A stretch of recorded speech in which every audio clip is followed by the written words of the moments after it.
Open Your Eyes is brought to you by the Belize Bank. Our country, your bank.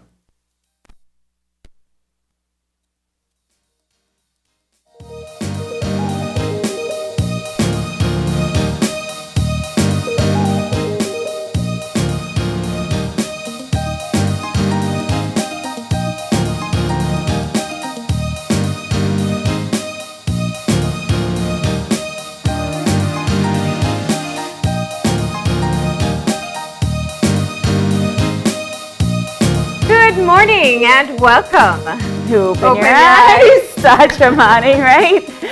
I'm Marlene Cuellar. And I'm April Martinez. Good morning, ladies. Thank you for joining us. Yes. It is a lovely Thursday morning. It is. It was rainy and foggy and hot all at the same time on that drive up. So I'll see what the weather has for us today. Well, it's dry here so far, and after the showers we've seen over the past few days, that's welcomed. Yes. Yeah. It was nice and cool. I thought you would like that. You would like. Oh, nice I love when it's cool, but it doesn't stay cool all day. You just get to enjoy it in the morning. And then you have to go to work. Yeah, and then it warms up during the day too. So.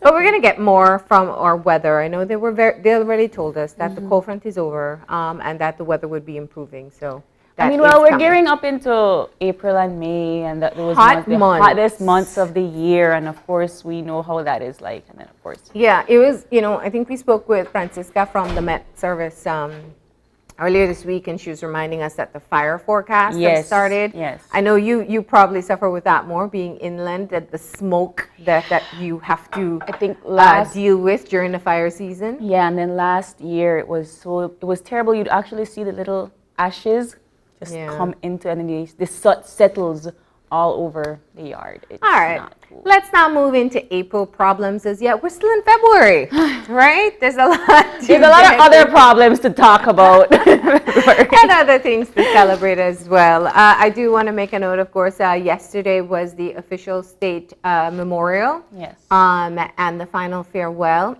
to our former Prime Minister, Right Honorable Sir Esquivel. And man, that was such a beautiful send-off. It was beautiful. I honestly, he was definitely a little bit before my time. But the fact that he had this love of music and art, I really didn't know. And so his music selections, these classical selections were really nice and sweet. And one of the things that I noticed, this little small detail, was the young man that was playing the piano that did the Ode to Joy, I believe. He was playing with no song lyrics. Oh, I didn't know that. He was playing that just by memory. I was staring at it like, oh my goodness. Yeah. That is pure talent. I don't know who you are, but awesome. Yeah, and I think they've said that it was his selection, that he had put together the list of songs that he wanted to be sent off with. And such a wide range. Beautiful. I did absolutely enjoy hearing two Belizean classics, Nagoyane and Watina. They were so beautiful. And yeah, it was a unique send-off for, as we have continuously learned, a very unique politician. Yes, and I think isn't it strange that it's on these kinds of occasions that we get to learn a little bit more about them personally. Yeah. There's the small intricate details about what made them a person. We often see them as just politicians. Yeah. And then these little bit of occasions remind us that we're just people. Yeah. Like listen to Beethoven. Yeah. Yeah, so many of those in Belize. No, but you're right. I think the opportunity that we have in these types of events, and we've seen it with the state funerals we've had in the past, is you really get the opportunity to hear first-hand accounts from family members and friends who knew them on a different level than we get to through public appearances and public interviews. And then also just kind of tapping into their personalities and their preferences. That's part of what you come to anticipate as you say farewell. And it is unfortunate. And it happens with every person that we lay to rest. Their eulogy comes around and you learn something new about them, but you don't then have the time to say anything to them that you found out. Yeah. I particularly one of the things that stood out to me about this particular send-off is that it wasn't a traditional religious send-off. He very much wanted it to be just, I'm leaving, goodbye, farewell. Yeah. You know, it's very different from when we laid a Honorable Judge Price to rest.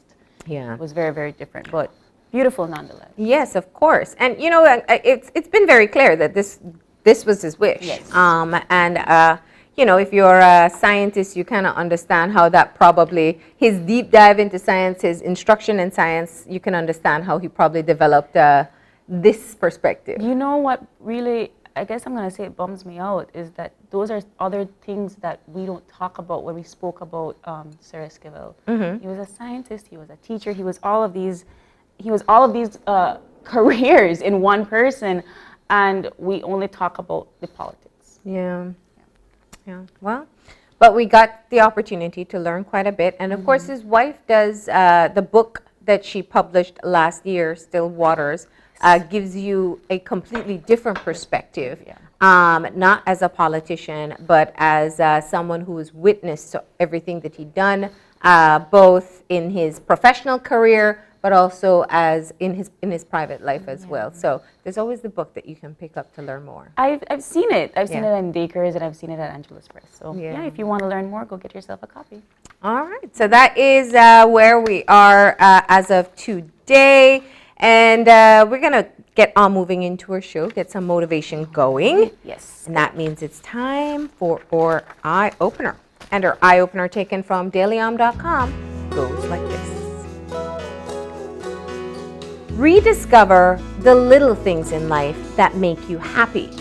Add a new little thing each day and be prepared to shine. Life is full of little wonders that can make us happy. The sound of a baby's laughter, a good book, the comforting smell of a favorite old sweatshirt, and the warmth from a cup of hot tea are simple pleasures that can easily put smiles on our faces. These little things are easily accessible to us and can be sources for happiness. A key to finding them is taking the time to put those rose-colored glasses from childhood back on, so you can easily access the joy in all the little things life has to offer. Finding a puppy rummaging through the laundry basket, trying on that perfect shade of lipstick, or discovering the extra change you left in your back pocket can turn into moments of delight. We may gush over a friend when we run into them unexpectedly, praise a street musician for their talents, or blow bubbles for the neighborhood kids to chase. There is an endless supply of little things and little moments that can make us happy. All we have to do is look for them, and they'll magically start to appear. Marlene, what's your little thing that... Ooh, I was at the hot cup of tea, except it was coffee. That was so easy for you to guess. Anybody. It's one of my pleasurable moments of the day when I sit and I have my coffee in the morning. It's my reset moment. Very quiet. It's about 4 a.m. So That's I love that. I have to agree. We are coffee people. Yeah. I appreciate sitting at a place, having your cup of coffee, and just watching people do. Just regular, mundane life of people just trying to human. I love people watching. I do find it a bit difficult to do in Belize. So it's one of the things that I would regularly enjoy when I am on vacation and traveling outside of the country, because it's just that, you're just a person sitting on a park bench, just observing, or even in the airport, observing people and how they interact. I think it's fascinating. And you really get, especially at the airports, you really get to steal some special moments, from welcomes to goodbyes. And it's I love that too. I enjoy people watching. I think that we all get caught up in our own little bubbles sometimes. Yeah. And we forget that everybody else is just trying to To get life. through the day, to just to be, and maybe just be a little kinder to the person beside you. But I enjoy it. Yeah, and I think that's the eye-opener really just, I wish we could try to get something like this every single day to just remind us that there's so many little things that we take for granted. Even interacting with children. I mean, when children are in a fit of laughter, I want to meet the person who isn't affected by that. Because you find, even if you don't start laughing with them, you are automatically smiling. Smile, yes. Because it's just one of the sweetest sounds you can hear. It is. Interacting with them on that level, or even just hearing people having a joyful or happy moment as an observer, it really does give you that sense of warmth. I have to agree. I also particularly like the change in the pocket when you're doing laundry, maybe. Like, yeah, that's universal. It's a gift from me to me. Yeah. Thank you for being forgetful and knowing that I would need it at this time. Agreed. All right, so that is it. Let's look for the little moments that can bring you joy. I know we are always, moving from one big occasion to the next, one big goal to the next, one big accomplishment to the next. But sometimes it's just those little spaces and little times that you have in between that really are making you a happier person. Because we live a fast-paced life, so those little moments kind of like bring you back to earth a little bit, like, okay, I needed this small bit of happiness. Yeah. Yes. All right, and from the eye opener into our weather update for today. Ooh. And we have Catherine Cumberbatch on the line. Good morning. Good morning. Yes, good morning, Marlene and April. Good morning. How are you today? I am doing good and all excited to give the weather report to you all. All right, well, we're looking forward to hearing it. Let's find out what we can expect. Okay, for today we expect generally fair weather with only isolated showers. No? Okay. So for the next 24 hours, sunny skies, a few cloudy spells. The high temperatures for today will range from 85 along the coast, 88 inland, and 74 in the mountains. Tonight, the skies will be partly cloudy to clear, and temperatures will drop to 72 along the coast, 68 inland, and 62 in the higher elevation. As I said before, shower activity will be generally isolated, so you get us a little spot of shower here and a little spot of shower there. The winds will be coming out of the east to southeast, 10 to 20 knots. The sea state will be moderate. Mm-hmm. And the outlook for Friday and Friday night is for similar weather conditions to prevail. In the sargassum forecast, there's a medium chance that a bit more sargassum mats could drift on our beaches over the next few days. And in the fire forecast, the risk for forest fire remains low over the next 24 hours. All right. That's basically what I have for you all, guys. So the temperatures will start creeping up by the end of the week? It was there basically in the same range, probably going the highest along the coast to 86, and probably over inland areas, we probably go up to 89, probably 90, but not that much. It will just be fluctuating between those range, between 84 and 86 along the coast, and over the inland areas, we're going between 86 and 88. That's more range. Well, in the mountains, this time of the year, it's always cool. Okay. All right. Well, thank you very much for that update. You're welcome, Molly. You guys have a great day and stay safe. Great day to you too. Bye. All right. Bye. All right. So it's going to start drying up. That's good for people who have laundry that's been stacking up over the past few days. Very good indeed. Very happy for that. You don't have to go out and chase it and try to bring it in. Don't you hate when that happens? I think everybody does. So that is the forecast. We can expect there are going to be isolated showers, but for now, we're expecting the weather to improve. Yes, that's good. All right. I like the sunshine. I know you like the cold, but I like the hot weather. Actually, my favorite time of year is coming up, and that's March. That's just the perfect weather in Belize. Okay. The wind, the sun, it's not too hot where it's uncomfortable. Yeah. Okay, I'll take your word for it. I think that's just the time. And it's a coastal thing too, because the sea it's probably a coastal thing because everything different inland. The weather is different. It's an entire island by itself, I keep saying. Okay. But I like that that it's going to get hot. One of the things we did not talk about was the earthquake. In Guatemala. In Guatemala. Yeah. Yeah, and that is those natural disasters, conditions that we don't really have control over, and that weather. Did you feel it yesterday? Okay. People said they did, but Oh, in Belize. I was wondering if anybody felt it yesterday. We had a guest that was joining us yesterday from the CDC. She was based in Guatemala, and due to the earthquake, we had a lot of connection problems. yes, I saw. Yeah, so, but yeah, and when we found out, we were checking to see if anybody had felt anything, but it seems, at least along the coast, no one was really reporting that they felt it. Probably a benke kayo thing, you know. No, sometimes they do feel it here, sometimes. Yeah. But there was, of course, that earthquake, and I know that there have been times before where you feel the tremors, and it really is, I can't imagine It's scary. living in an area where you're prone to earthquakes. It was a 4.6, I believe it was reported, but it still caused like a mudslide, you know, so it wasn't something minor. But when it comes to the weather and the weather forces, I'm very skeptical, and I always say, you know what, Mother Nature, you don't mess with her, you just let her take her course. She has her own plans. Yes. We've seen that time Yes. and time again. Yeah. Well, let's get into our show for today.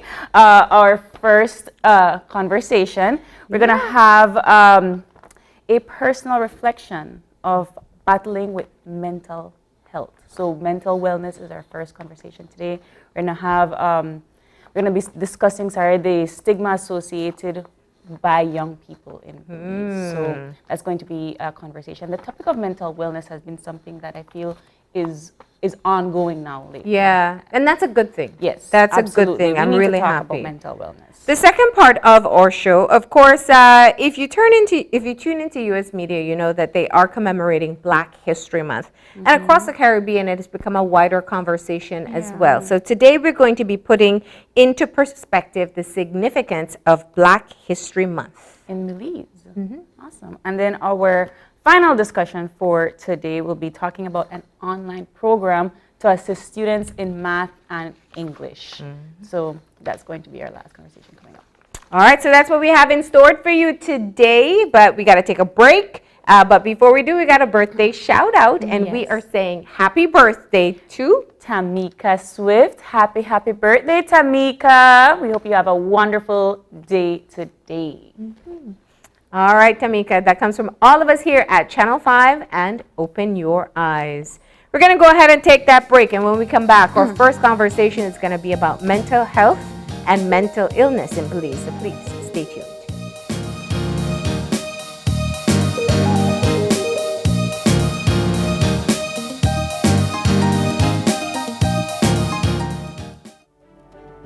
We have been a partner with Smart for over 10 plus years. We have a full Smart plan we use as our major driver for our business. We have a service that rolls over in that if you call one and it is busy, it rolls over to the next line. So once you call us, you can get us at any time. Before we got this Smart service, we were paying upwards of nearly $2,000 in phone bills. Since we've had our Smart service, we pay an average of about $600. So we've had tremendous saving, more than 50%. For the businesses, if you want to save money, switch to Smart because it is far more cost effective and the service is excellent. Smart continues to be innovative in bringing new technology and meaningful savings during these challenging times to businesses across Belize. Sign up for our VoIP technology or broadband packages and save more.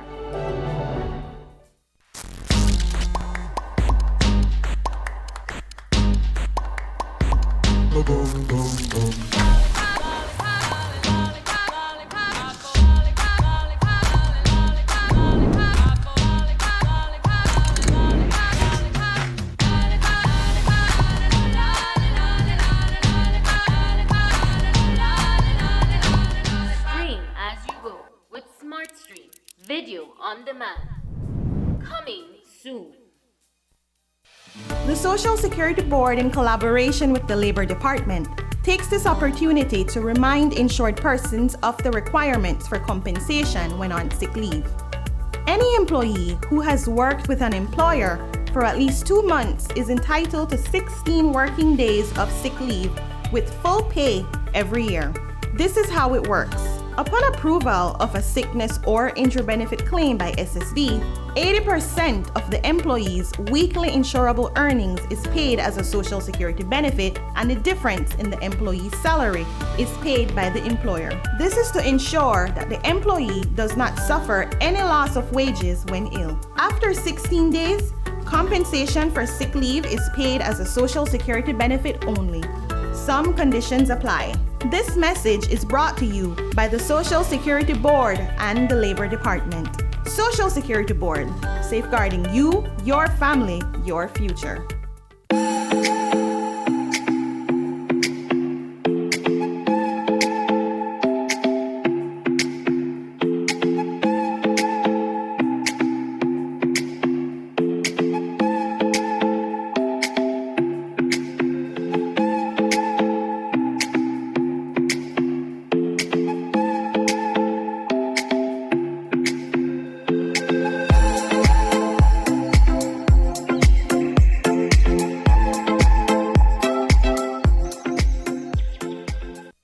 Looking for low-cost television advertising? Have we got a deal for you?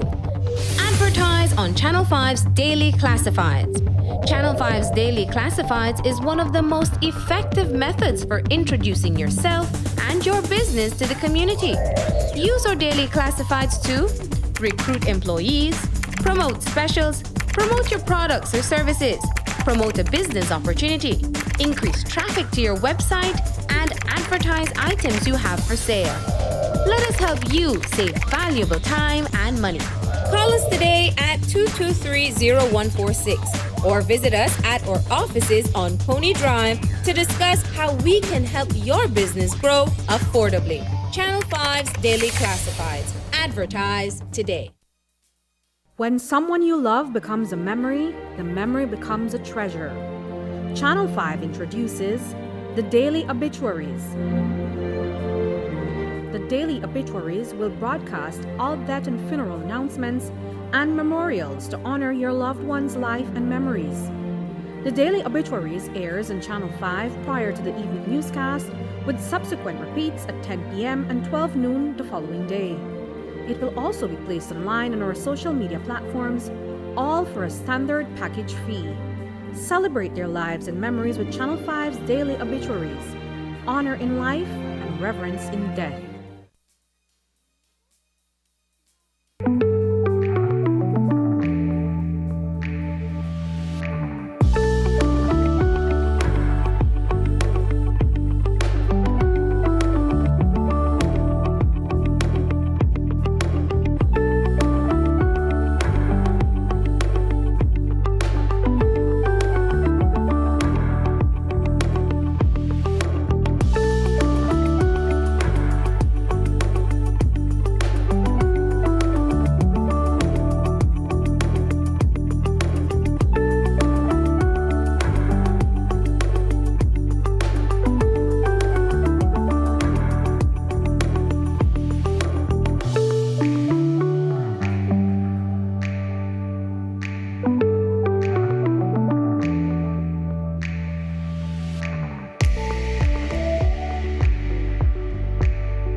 And we're back, and we have in studio Miss Amy Jex.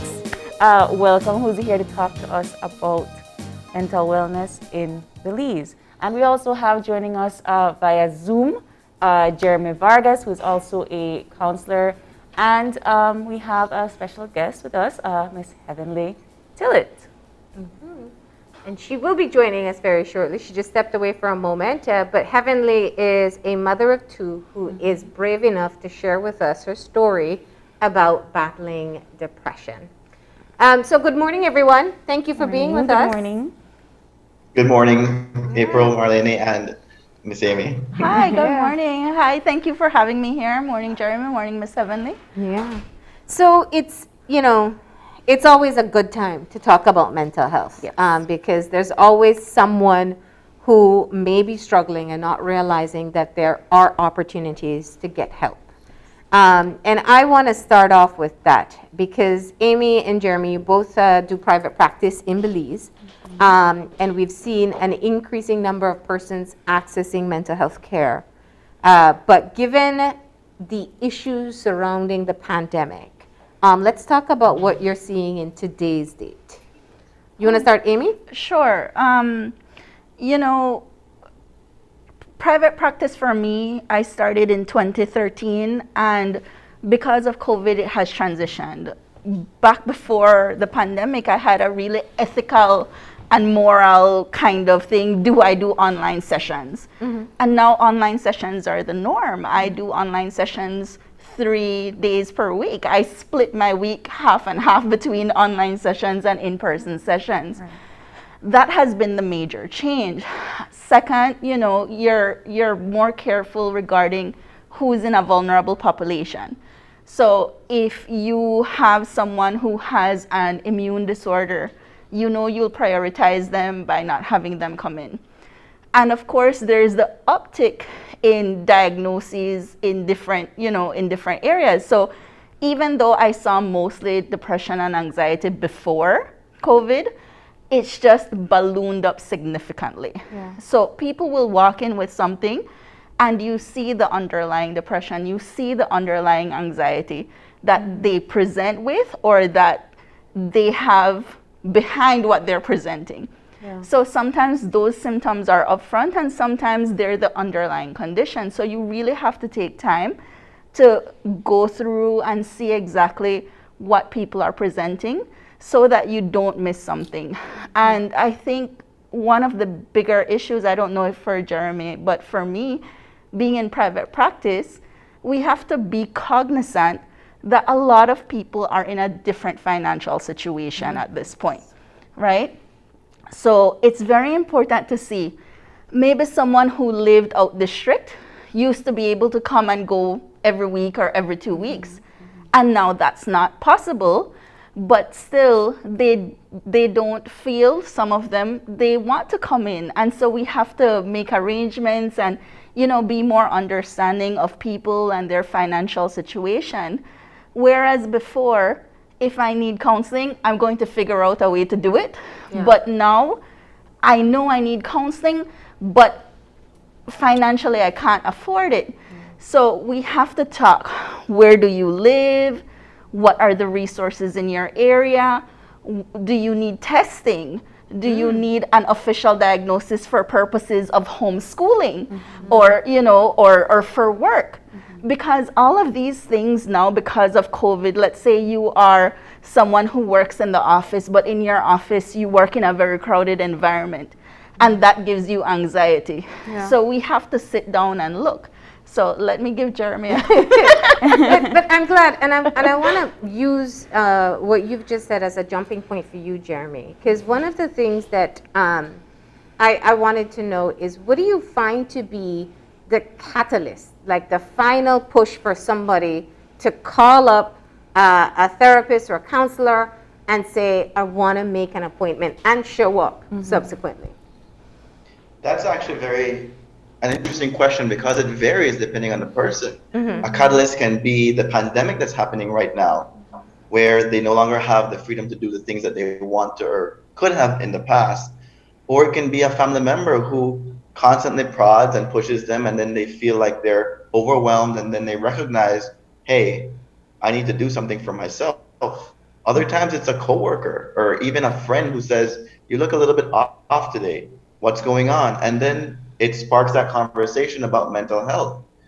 But then again, too, there are some individuals who don't have that level of support and have to battle this, whatever psychological condition, on their own, and they have to self-reflect. And they'll realize that they need to do something different. Not necessarily therapy or counseling, but something different when they aren't living the life that they want for themselves. They notice that they're spending more time in, or they haven't been going to the gym, or they've been ordering food more often rather than cooking, and different life changes. And it doesn't happen as a flip of the switch. Yeah. Sometimes it just gradually happens, and then you wake up one day and realize, hey, something's different. Yeah. So I'm glad you said that, because very often, there is this stigma, or this myth, I should say, that people think there's a nervous breakdown or meltdown that makes you go into therapy or to seek counseling services. Mm-hmm. It could just be that you recognize, or somebody helps you recognize, that something's wrong. But we have... At this point, we see a lot more of that building up. Mm-hmm. You knew you needed therapy for a long time. I think that's what Jeremy was saying. You knew you needed therapy for a long time, but now you feel that in order to continue going, you need to do something different. Mm-hmm. It's not so much a breaking point, mm-hmm. but you can visualize the breaking point down the road. Mm-hmm. For some people, it's a lot of, I just feel tired. For other people, it's, I don't want to be living anymore. It could be as extreme as, I'd never had a suicidal thought before, and it happened to me last week. Something needs to happen. Yeah. All right, let's bring Heavenly into the conversation. She's back now. Good morning. Good morning. Good morning.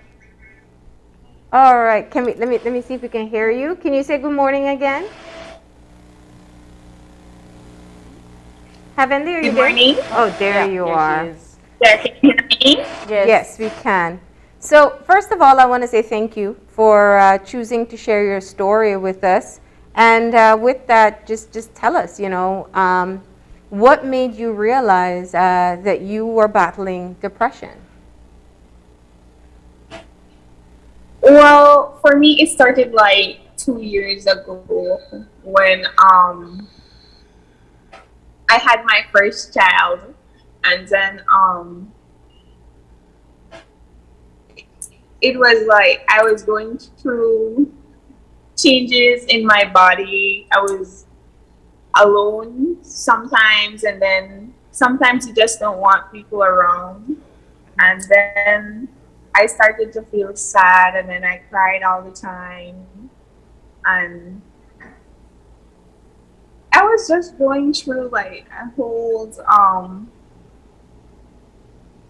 it was different for me because I was like so used to something and then changed into something else. I don't even know how to explain it. Mm-hmm. Yeah. But it was like a life-changing situation with my first child, and then I was going through personal stuff in my life at the same time.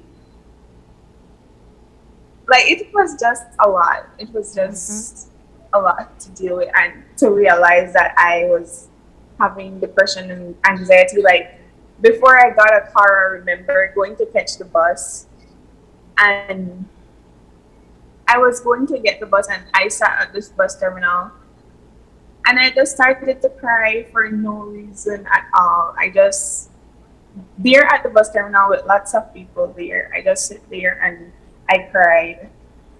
And I was going on the bus and I was still crying, and I sat there and cried for like a whole hour.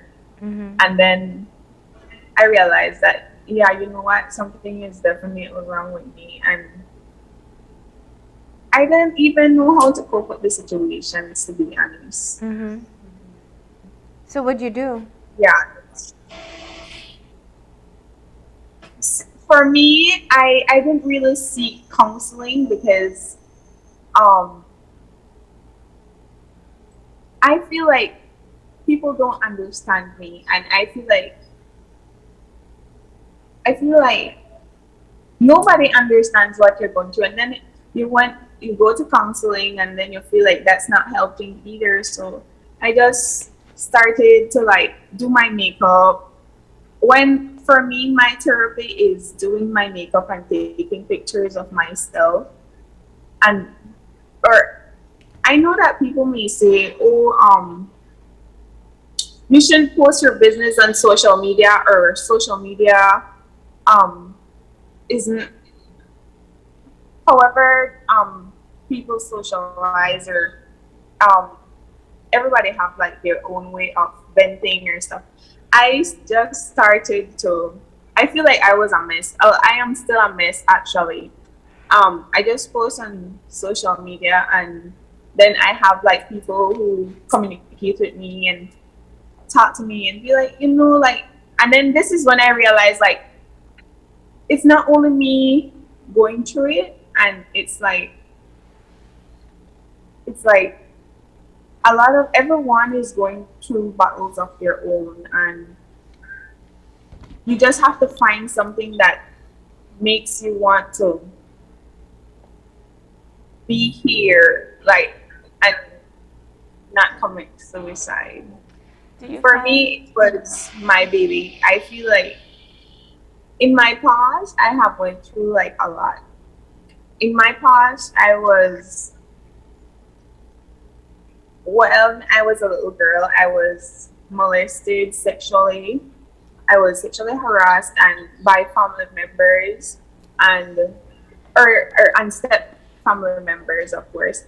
And because I didn't really grow up with my mom. So that is what made me like not try to commit suicide again. Like try that I can't like do that because I have a little girl and I don't want her to have to go through that while she's growing up. I don't want her to have to feel like because I committed suicide, she should resort to the same thing and she have the same problems as me.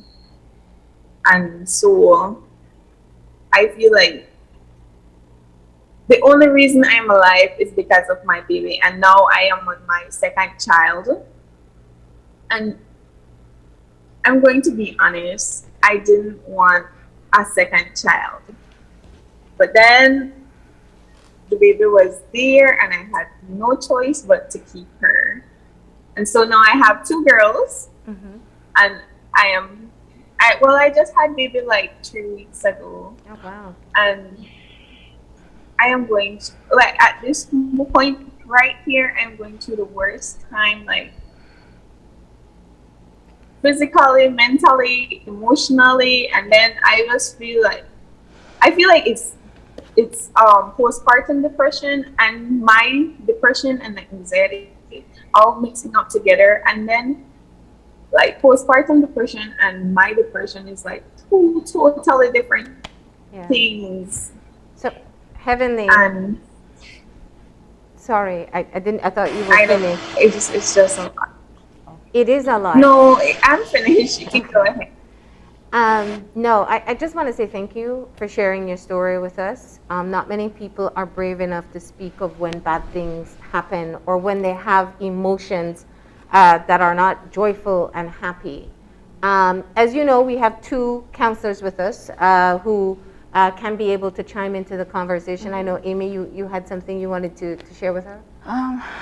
Thank you very much, Heavenly. I really appreciate your candor, your opportunity to use this platform to share about what your experience has been. I think for a lot of people, counseling means being ready for it. And it seems to me, Heavenly, that you have done a lot to build up to where you have. You mentioned the history of trauma, you mentioned depression, and there can be double depression when you have a history of depression and you can have postpartum depression. So you can have more than one diagnosis at the same time. I know that through this media, we can do a lot to create awareness about taboos of not being able to speak about this in our communities, in our public. So I really want to say thank you. I must say there is nothing wrong with using your social media to say what your story is. It's your social media. That's what you want to put out there.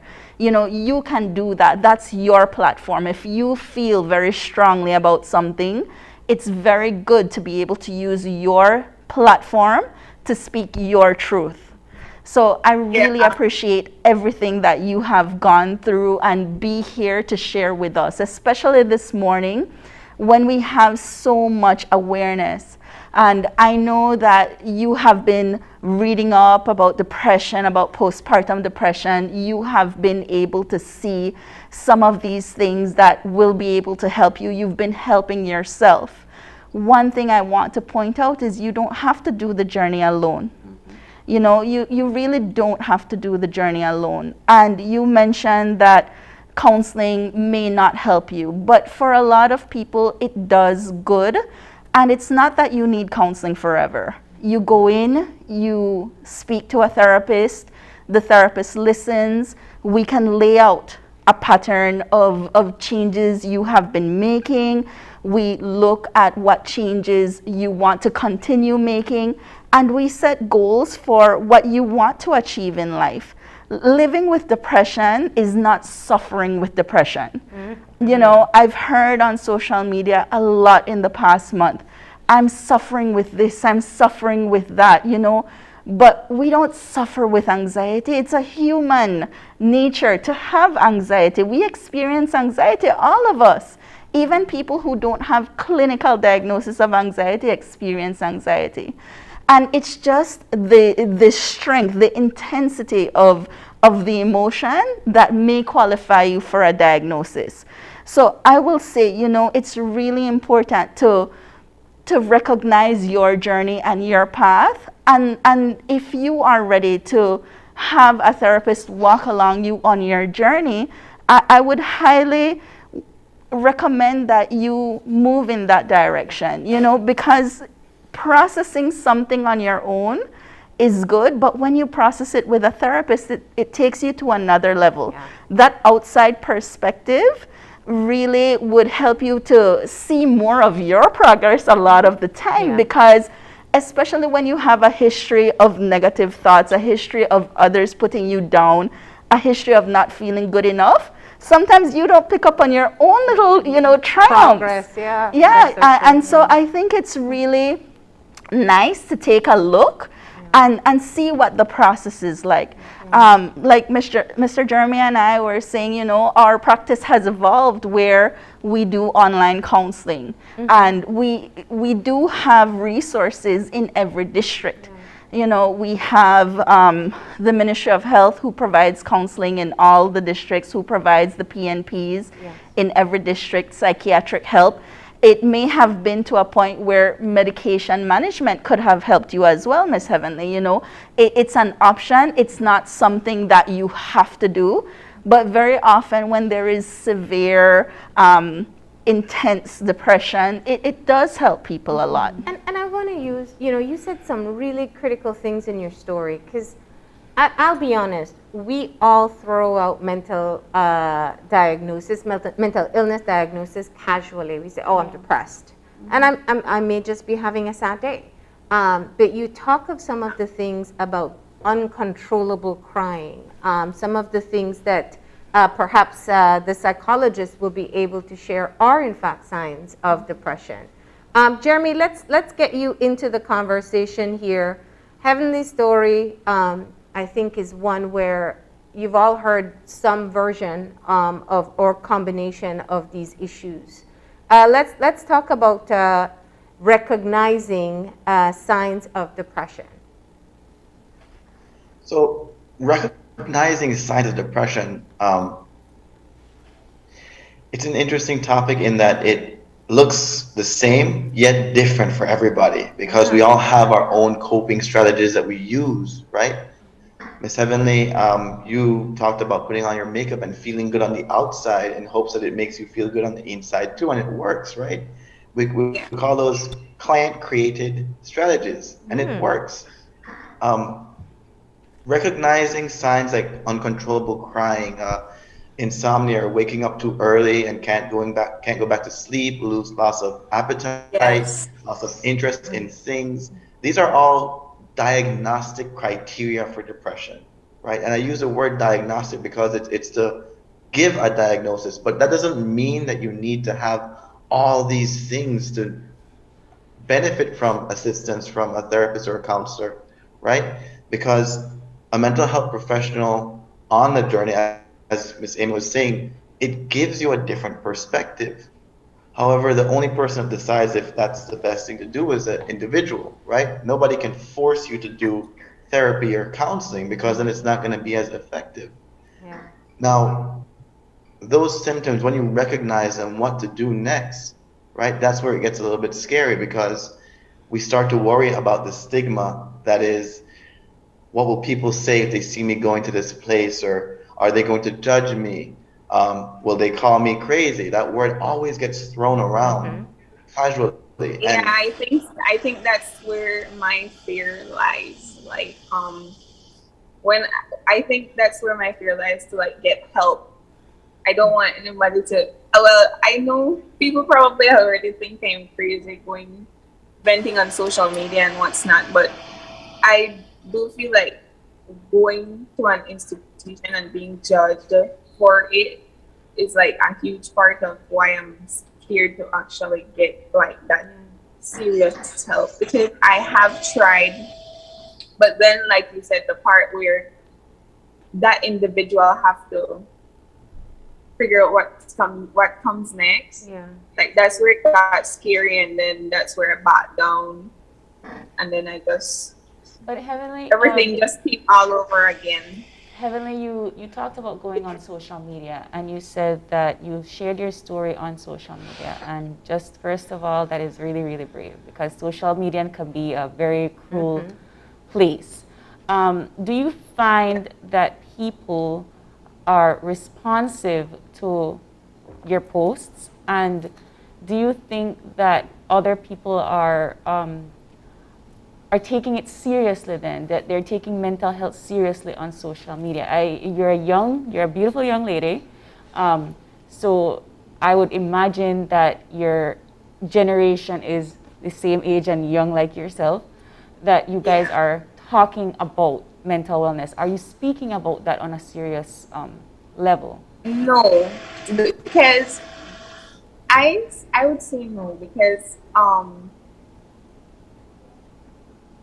I do post, but as soon as I start to get like comments or so, I delete it, because I don't want anybody to feel like if I am asking anyone to feel sorry for me, and I'm not asking you to feel sorry for me. Well, I feel like that's how the people feel towards me, and they're always like, "Oh, you're beautiful. I hope that you get through this." Or people don't. I think when you're beautiful, or when you have stuff going on for you, people would think that you don't have depression, or you can't. Oh yeah. Go. You're not supposed to go through this. Yeah. Yeah. No, that's very common. Yeah. That's very I common. don't think that my generation takes mental health illness seriously, and it is a very serious situation. Like I go through it like every single day. I'm always crying and venting, so I know. And they will say you have to be strong, you have to pray, but it's just hard. It's just hard. It's something, I don't think it's something that you can actually do on your own. Yeah. You know what's we interesting? can mention the beauty queen. I was several going years. to say, yeah, that's such a classic example. And I think everybody went back to look at her social media posts to see, were there signs of unhappiness before that? And there weren't. There weren't any signs. You can cloud the that. most Because as Miss Heavenly says, people discourage you from being your genuine person. Well, I do want to say something here, though. I think and this is just my opinion, please, your professional opinions are far more weighty. But I think when sometimes you put things out on social media, that it is you needing to get it out. And if you think of it, Heavenly, it's also getting feedback from people, sometimes helpful and sometimes hurtful. And it's the same in therapy. You go and you get it out of you. You get the feelings, the emotions out of you, except that you have a qualified person on the other end with no judgment to be able to give you the feedback that will help. So I think it's similar steps. One is putting it out on Facebook or Instagram or TikTok, but the other one is in a safe space where you know the other person on the other end isn't judging you and has the tools to help you. Yeah. But you're right. People will watch you and assume many things about what your life may be. I know that. I've worked on TV many years. But we're human beings, all of us, and we have challenges that we face. Sometimes they get too hard to carry alone, and nothing is wrong with getting help. And for some people, it's being beautiful. For some people, it's being rich. For some people, it's being strong. For some people, we each carry a label. Simone Biles. Yes, we each carry a label, and people expect us to live that label rather than be a human being. And then that just puts a certain amount of pressure on you to just keep on putting that facade, keep on being that smiley, happy, strong person, because if you crack or you break, then you are creating a sort of uncomfortable environment for people that see you in a certain light. And the journey for therapy is to create a healthy environment, which includes a healthy support system as well, healthy habits. I really encourage, conversations on social media, but then that's just one level. You want to have the therapy, or you want to have the friends or the family system to support you, and you want to continue building on that until the point where, Miss Heavenly, you become that person that feels whole. You become that person that you want to be for your children. And that's what you said. You said, I really want to be better so that my children can grow up feeling having good experiences and feeling good. And that's the process that takes you there. Checking in, doing things right, figuring out what went wrong. I learned the term lessons learned. There are no mistakes, no failure. We learn from our lessons. And when you reframe, when you look at things in a different perspective, you are able to move forward a lot easier, because you're no longer stuck in I have to do it this way. Sometimes we're not doing things as efficiently, or sometimes we can benefit from a little change in perspective in order to do it in a way that's more satisfying. And I'm really glad that, Miss Heavenly, you can have great moments in the day. You can enjoy time with your children. You can, have a positive experience. And then you can say, you know what, in this moment, I'm feeling sad, or I'm feeling depressed. Or sometimes, like you said, the emotion just comes out of nowhere.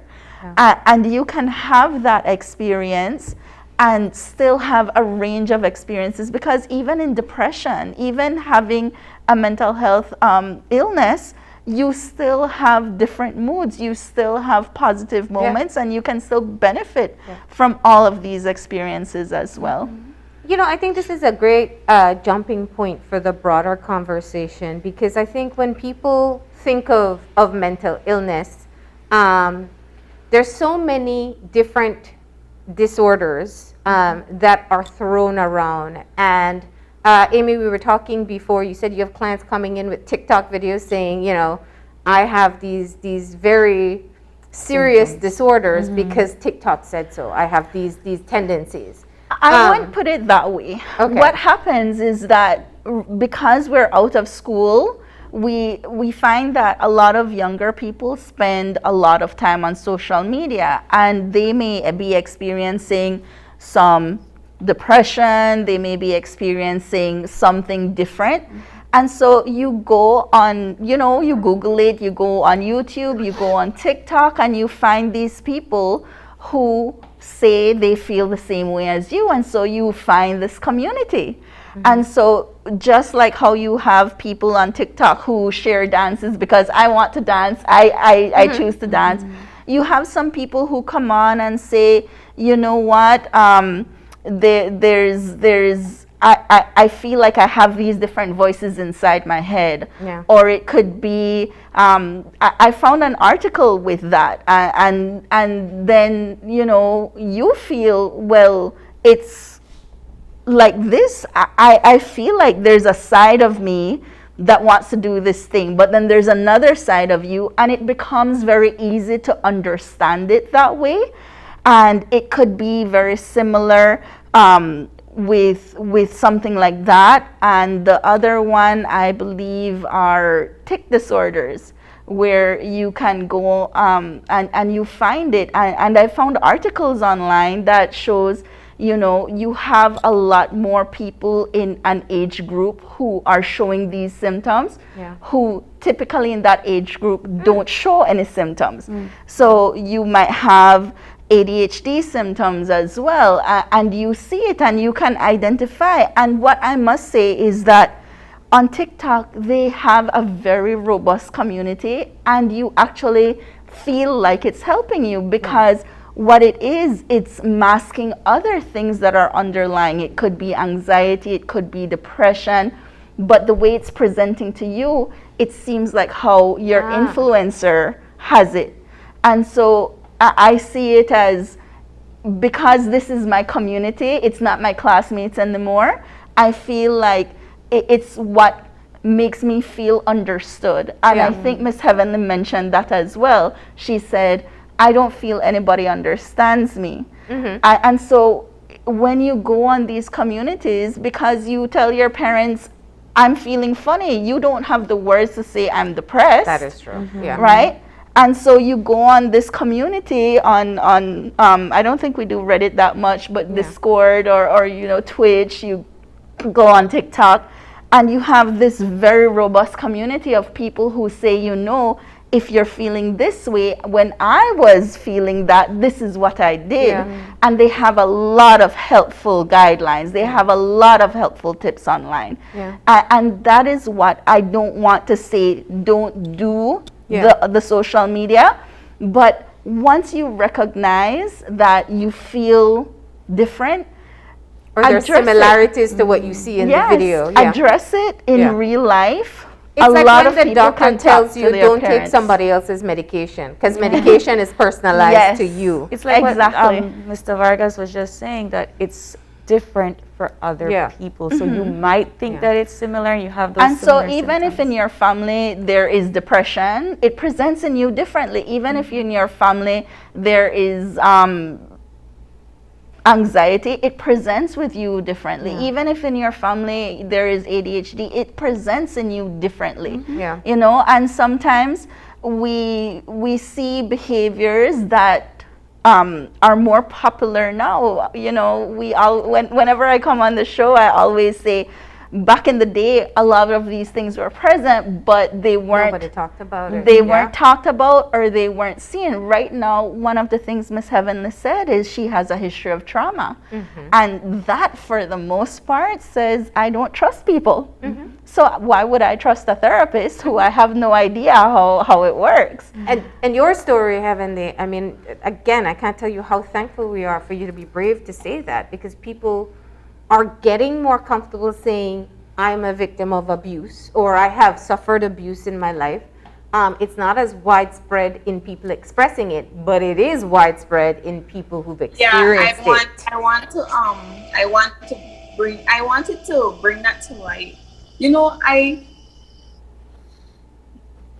Not only in Belize, but all around the world, there is sexual harassment and all that in your family and with people from outside, and the amount of people, the population of people, the amount of young girls and young boys who go through this, like, like on an everyday basis, on a daily basis at home, or maybe at a babysitter or with other family members, because your parents can't be there, because they can't do better, and they have to be working and trying to provide for you.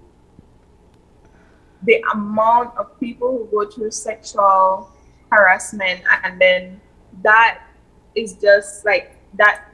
Nobody that talks takes about it. like a huge part of your future. Like me right now, with what I went through when I was little, that it's always in my head, and sometimes I try to block it out, but it's always there. Mm-hmm. And the amount of people who goes through that, and I feel like I don't even know what to say when it comes to that, to be honest, because I don't remember why I wouldn't tell my adults around me, why I wouldn't tell them. Yeah. And still, I just recently started to talk about what happened and why I'm like this, like since in the past 2 years. Yeah. Because when I was 16 years old, I tried to commit suicide, and it was all of that building up. And when you talk about like my like my age range of people, I feel like we're just like, I don't have the words to put it together, but it's like, yeah, I can't put it together. But you know, I think what you have shared is something that a lot of people who are watching and will watch will identify with. That they go through very severe trauma in their lives. They don't talk to anyone. They keep on putting it aside, and then it still comes up, even when you are trying to keep it in distant memory or not think of it at all. And don't get help. I think you need to get help. Well, now I am looking to go and get help. Like, I'm so happy to hear that. Yeah, I'm so happy to hear that. It will make a difference. I'm, and I hope you find somebody you can trust to be able to do that with. Jeremy, let's get you back into the conversation for a moment. One of the things that we were talking a bit about social media, but one of the other aspects is how people are self-diagnosing really severe or complicated, I should say, disorders. You know, it's like, oh, so-and-so suffers from narcissism, they're bipolar, you know, they have, what's the other one? Dissociative disorder. All these things that you guys study in how to diagnose, people are simply assuming they have.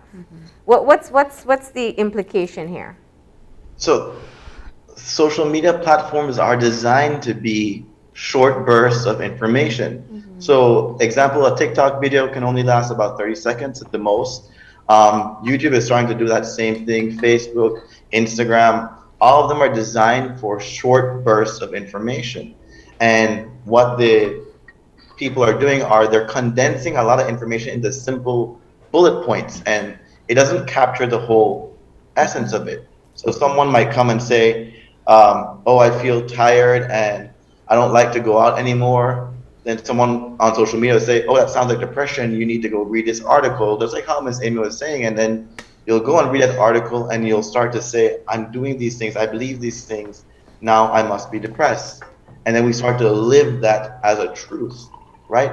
When in fact, a more education on it, or talking to a mental health professional, not even going for therapy, just having a conversation and calling could shed some light on that for you. Social media, having the ability to express your story helps the community because it helps others understand that you're not alone, but it also creates a sort of difficulty in that, okay, if I don't present like you, then I don't have what you have. I might have something different, or I might have something worse. Because we as human beings, we're negative salients. We like to think worst case scenario rather than positives. Say that And again. It's universal, right? So anybody who's sitting at home it thinking is. they're the only one with negative thoughts. It's called No, realism.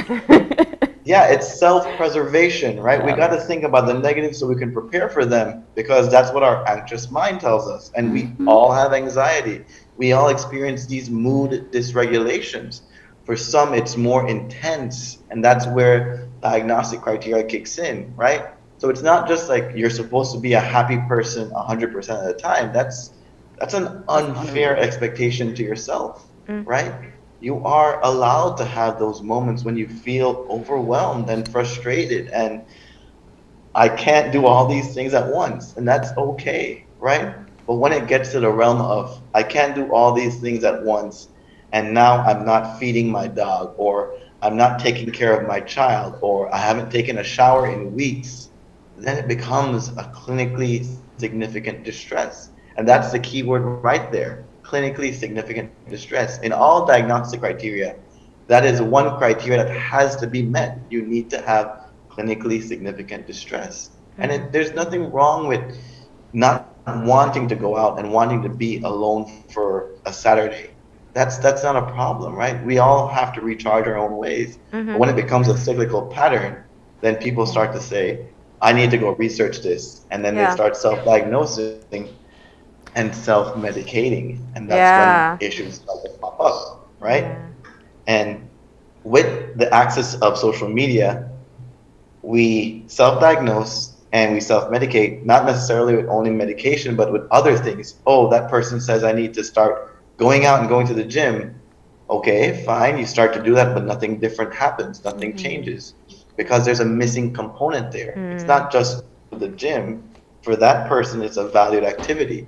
But for you, it might not be. Maybe for you, the valued activity is looking great. So you spend that time on your nails, you spend that time on your makeup, contouring and everything, and making it look right on point, right? And that could be extremely helpful for you, right? Because it's what is of value to you. What about people that find themselves to be in denial? I mean, I'm sure that's something that you both come across quite often, right? But for those people that recognize that there is a problem, they probably should see somebody, but at the same time, they don't want to come to that conclusion that there's something wrong. So I always observe, I'm using the word always as in more than often, not as in every time, okay? I always observe that a lot of people that present who are in denial, they use other things to convince themselves. Like, oh, it's not this, it's COVID-19 going around. Oh, it's not this, it's I didn't make enough money this week, so that's what the problem lies in. Oh, it's not this, my mom or my dad is just being very aggressive to me right now. So we externalize it because that's our self-preservation. It's not a me, it's a you all thing. And when you start to look inside, we start to notice how our actions, our belief systems, the way we see the world has an effect on the world. And whenever the denial presents, you always have to dig deeper because the denial is surface level. Most of the time it's surface level. There's always something underneath that's feeding into that denial because either I'm not ready to talk about it yet, or I don't feel like you're someone I can trust, so I'm going to deny it, right? That's so interesting. That's why a lot of times it's close loved ones that will tell you or identify that perhaps it's time for you to take steps for your mental health and talk to someone. Yeah, the support system is very important to build in. It's very important to see as the therapist as one person in your support system, but to have other people in your support system. And if you come into therapy and you say, I rely only on myself, before the end of our course of therapy, you usually have one or two people. So it's like when a student is being bullied at school, we don't say, go tell the teacher. We ask that child, who is someone you trust at this school? Go to that person, just visit that person, you know, so that you can create that relationship. I came across a TikTok a few weeks ago when it says, as adults, how do we make friends? By being in the same place consistently. I loved it because as adults we don't know how to make friends, and students right now, they're online. So where are they consistently? On social media. So that's where their support system is. And I think it's really important to understand that it's all a journey, you know. We're never going to be in the perfect place for a long time. As Jeremy said, like, happiness isn't something you will live in forever. It's something you remember. You touched upon it. I was happy today. I smiled today. Maybe I'll try it again tomorrow. You know, there's so much more we can talk about, but we're out of time. And we have to keep on going with the show. But let me just bring Heavenly back in. I know you shared your story, Heavenly, and the conversation is about your experience, but also just about how people are going through different things and how there is help available. So I do hope that you're able to get some support in all that you're dealing with. And thank you once again for sharing your story.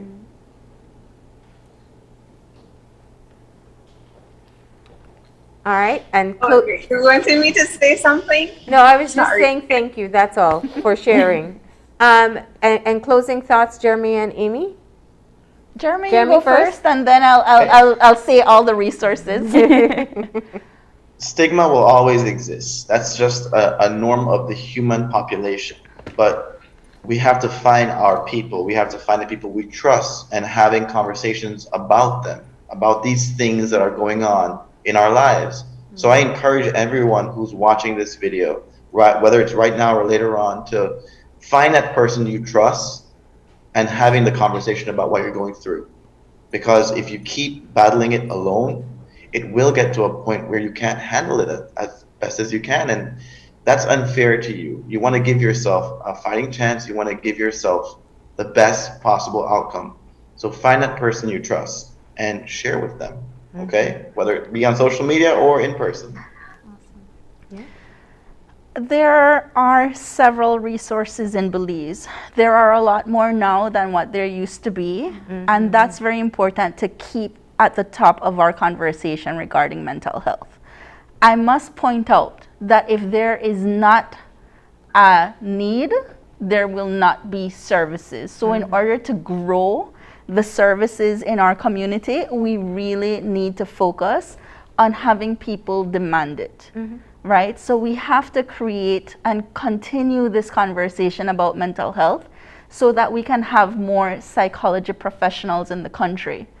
We already have school counselors in the schools. So majority of the schools have school counselors, and you can access counseling through them. And if it's something that is bigger than what a school counselor can do, because, you know, school counselors have a lot to do, school counselors will refer. Regarding community resources, we have the Community Counseling Center. That's right. And they're not just in Belize City, they travel outside as well. The Ministry of Health offers counseling as well as other psychiatric services. So we have the psychiatrists, we have the psychiatric nurse practitioners. There are also social workers who can help you connect through to counseling as well. So, you know, there are referrals through that. Every clinic in every district has access to psychological services, and in some places you can tell your community worker and they'll connect you to the services you might need, right? We do need more. We do need a system. We do need a way to have a referral so that if you're having a crisis at home, there is someone to respond, there is someone to take you somewhere to take you even at 3 o'clock in the morning. I believe all the private and public hospitals have referrals as well. And many of the hospitals and clinics have counselors. which you can access through private practice as well. Outside of that, the Ministry of Public Service offers counseling through a referral system from their employee assistance program, as well as many of the bigger companies. So some of the insurance companies, the electricity company, the utility companies, the banks, they offer counseling that they will pay for a counselor for you. Some will be 1 session per year, some are 3 per year, some are 8 per year. So you contact your HR person, and sometimes they cover your children as well. There's insurance companies that cover counseling. So, there are resources. And there's always private practice. We have a lot of private practice. Jeremy and I are on the board to work on having, a stronger professional community in the country, so that, we can identify, Miss Heavenly's in Corozal. These are the therapists who are in Corozal. We need more of that. And where I send a lot of people, because they have a lot of it in one place, is Mind Health Connect.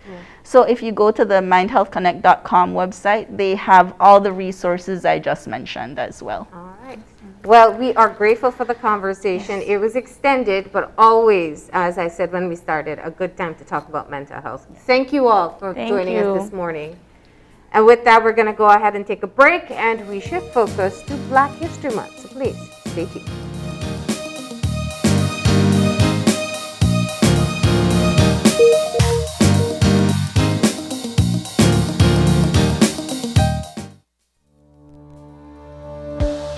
Working off-site doesn't mean you have to be off your game.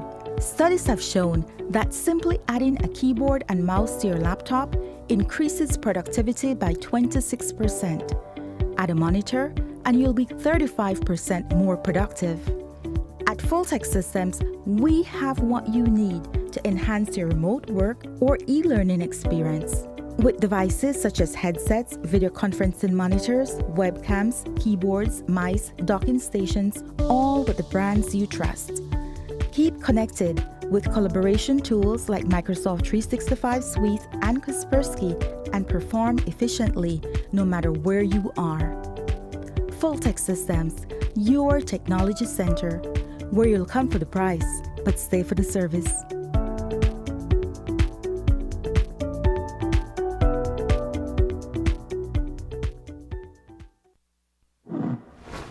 Staying connected with your loved ones while traveling is even more important during this global pandemic. With Digi, this is even easier and more convenient with our data roaming plans. Postpaid customers have instant access to mobile data when in 41 destinations worldwide. With 3 affordable plans, starting at only $28, it's easy to instantly connect via your favorite digital platform. To purchase your data roaming plan, contact Digi before your travel date. If you are already abroad, you can contact us via email at digihelp@livedigi.com or via WhatsApp at 608-8888. For more information, visit our website at livedigi.com/digicel or visit a Digi store near you. You can roam, stay safe, and stay connected with Digi.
Pelican, the bear of Belize.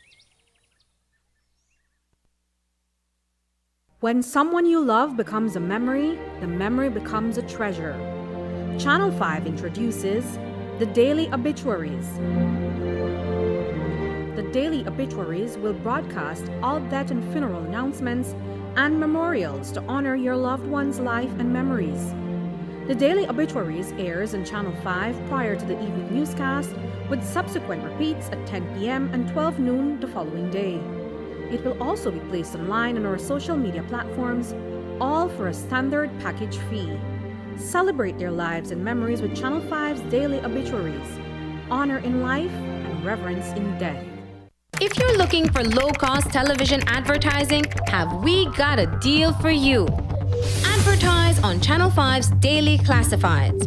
Channel 5's Daily Classifieds is one of the most effective methods for introducing yourself and your business to the community. Use our Daily Classifieds to recruit employees, promote specials, promote your products or services, promote a business opportunity, increase traffic to your website, and advertise items you have for sale. Let us help you save valuable time and money. Call us today at 223-0146 or visit us at our offices on Pony Drive to discuss how we can help your business grow affordably. Channel 5's Daily Classifieds. Advertise today. Whether you're at home, on the road, at work, or at school, if you see news happening or suspect that something might be up, call or text the Channel 5 News Belize tip line at 672-5555. You don't have to give us your name, just give us the tip. That's 672-5555. Call or text us so we can check it out.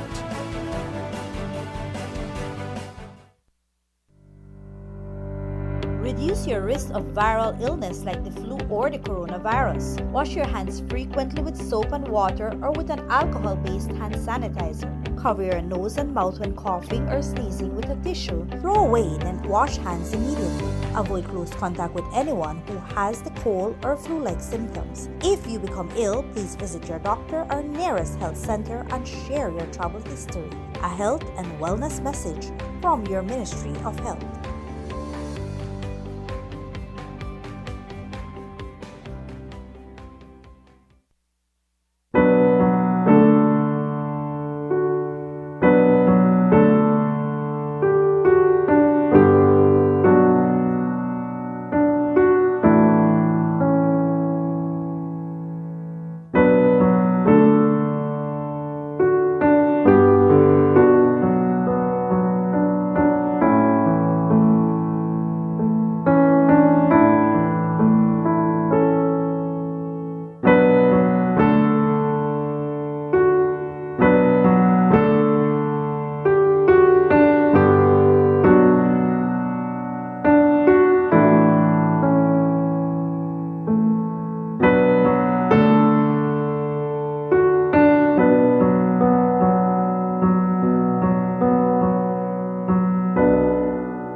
We are back with two of our very special guests here to talk about Black History Month. Why we celebrate it in Belize, or maybe why we shouldn't celebrate it in Belize. In house, we have Miss Virginia Eccles.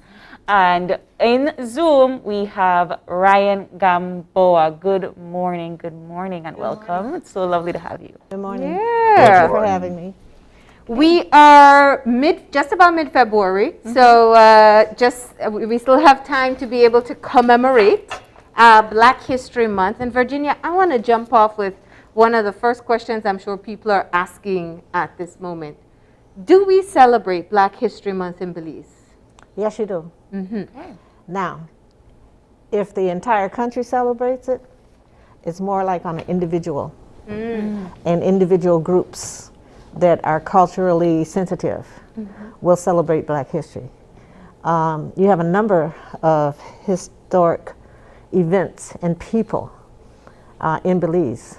And the whole concept of Black History Month is to celebrate the people of color that have contributed to the advancement and development of the country. So you have several people in several areas. I brought this so that you could just look at it. Thank you. The UBAT Educational Free your Foundation put mind. that out yesterday. I mean last year. And you can see there's some significant dates there. Yes. But then how many young people, because I'm talking about young people now, Yep. how many young people know these dates and how are they taught to them? So, so they should, people should understand that Black history is just the name of the month. It was celebrated initially in the United States because Carter G. Woodson was the person that started it. And it went from a week to a month. It went from being called Negro History Week to Black History Month, and now it's African American. So, you know, people being culturally sensitive about how terms are used. Like, for instance, the UBAT Educational Foundation in February of 2000 started the Library of African and Indian Studies. Yes. But since then, it has been changed to African and Indigenous Studies because it has to include everybody. And so that's why I feel that it's important, and I do know that now it started, I would say it started about 25, 26 years ago when the recognition of Black History Month started escalating in Belize. And now you do have people that that celebrate it. But I would think that the majority and the co-guests can confirm this. There's a lot of groups that celebrate it, but there's a whole lot of people that don't believe that they are descendants of Africa. Well, that's, you know, we're going to dive into that, but let me get Ryan into the conversation here, because Ryan, you have a unique perspective as well. Virginia was mentioning, what do young people know? Well, you have them as your captive audience. You're a high school teacher in San Pedro, and let's talk about whether or not, or what we are teaching in the classrooms and the commemoration of Black History Month. All right, yes, so good morning. First of all, I asked my students, you know, what does it mean to be Black? Especially my homeroom students, class 3G, and they were shy to respond. And I do realize that in the Belizean society, we are a bit sensitive about speaking, you know, on topics like that. But yeah, I agree that dealing with this, you know, Black History Month, yeah, we try to tie it in with the United States, and we mainly know people like Malcolm X, we know Nelson Mandela, Martin Luther King Jr., but then we are also part of that African diaspora. Therefore, we could celebrate, we should celebrate it, but I think there is more that needs to be done to promote the topic in the classroom and in the country on a whole. So there's so much that needs to be done for us to educate our students about Black History Month in Belize. A lot can be done. As a history teacher, how do you talk about African history in Belize? Okay, so where I started off with this was when I was teaching at St. John's, where we teach African and Maya history as part of the curriculum. All right, so the students were very versed and knowledgeable about the content we teach them, all right? So it started from Africa and people moved out and diverted into different parts of the world. And I think that gave them a better understanding of, okay, why do I need to learn this subject? And then they understand, or I have them understand. You look at Belize, there's so many Black people in Belize. Now can you see where they come from? And that is the link that we try to make with these students. However, it all depends on where you're teaching. teaching here in San Pedro, I teach them literature. And when I speak about certain words, like for example, the N word, a student asks me, "Sir, what is that?" And then I find myself like, okay, so what do I tell the student? Do I, do I corrupt their mind in a sense? Because the student is innocent about the idea. And I have to teach them, well, it deals with black people, and, there were these issues between them. And I felt a bit guilty having to explain all of that to the student, but it's part of my job. But this is such a critical point, though. Whoa. We want to talk, and San Pedro, which I know many people assume to be predominantly Hispanic, there are many different cultures that live and have moved there for work. But coming back to it, race issues, it's a global conversation. And we can watch how it plays out in international media. But we don't talk about race issues in Belize. And there's even a hesitation to differentiate if there is a black and white in Belize's community, if there's a difference in treatment. I have one friend who often says it's colorism. It's not so much racism in Belize, but that's one perspective. So how do we have honest conversations when it still feels very taboo to even introduce things about race? Ryan said he asked his students about being black. Maybe the more positive approach would be your African history. Do you know where your African history comes from? Don't put it, like you said, colorism. Yeah. Don't put it in colorism. The N word is in the dictionary. And yes, it is a derogatory word, but it doesn't necessarily refer to people of color. So there are a lot of things that have gone down and have been picked up from generation to generation. And I like the word colorism. Yeah. The word the people that their minds are not freed, then that's why they have this, well, I'm light skinned, I'm dark, well, she's black, she's, and you have the different shades of black. But we all came from, if you go back to the Bible, we all came from the same place. Well, let's all look in the mirror for a moment here, right? I like that term of asking them about their African history. Because when you say, how if you identify as black, it kind of puts a stigma on the children that don't necessarily look black, but have the African gene of a parent. And your melanin complexion is an indication that you are a descendant. Now you have Europeans that are of color, and they identify. Canada celebrates Black History Month. So there are different countries that celebrate it.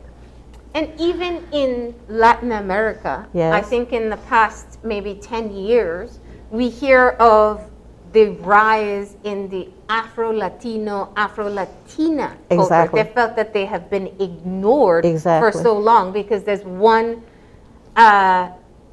definition that has been put on what a Hispanic person looked like.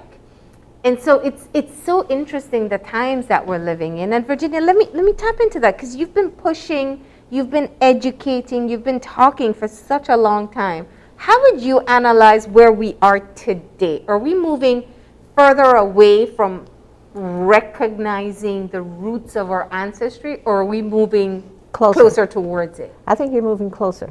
Okay. I've been in Belize 26 years now. And when I came in December of 1993, there were no avenues except for UBAD Educational Foundation, except for UBAD. And when I came, I went to the U.S. Embassy and I said, "Where is your African American community?" They, what? They didn't really say that they had one, but they pointed me in the direction of a particular person that they knew was an advocate of African history, and that was Mustafa Touré. So, in essence, you need to, I feel, that the education part has come. You need to change the mind of the people that are teaching our children. Yeah. You have a lot of people that don't feel, yes, their color may be dark, but they don't feel that they're like from the people that were enslaved.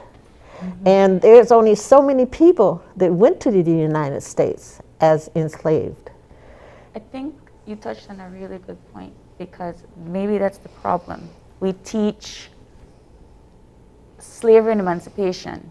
We don't teach African history. And slavery and emancipation is not African history solely. It's a part, It is a right. part of it that was created over here. That is a difference of the culture and the legacy that is Africanness. And maybe that is the problem. Do you teach African history, Mr. Ryan?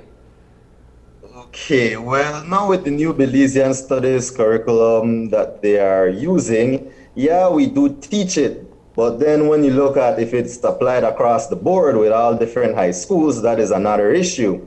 All right, or to what extent do they teach the topic, then that becomes concerning.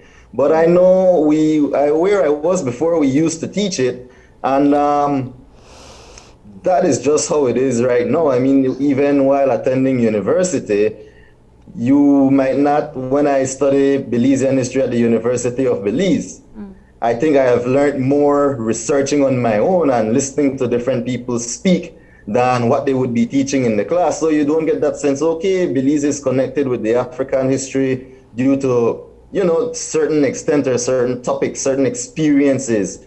You don't get that full view. A lot of it you need to do on your own. But as a teacher, yes, I do go ahead and try to explain as much as I can with the students. But it is very difficult because, the school is there and there, time. You need to stick to the time. Yeah. You need to give certain amount of tests. It What cannot get done. What does the curriculum look like?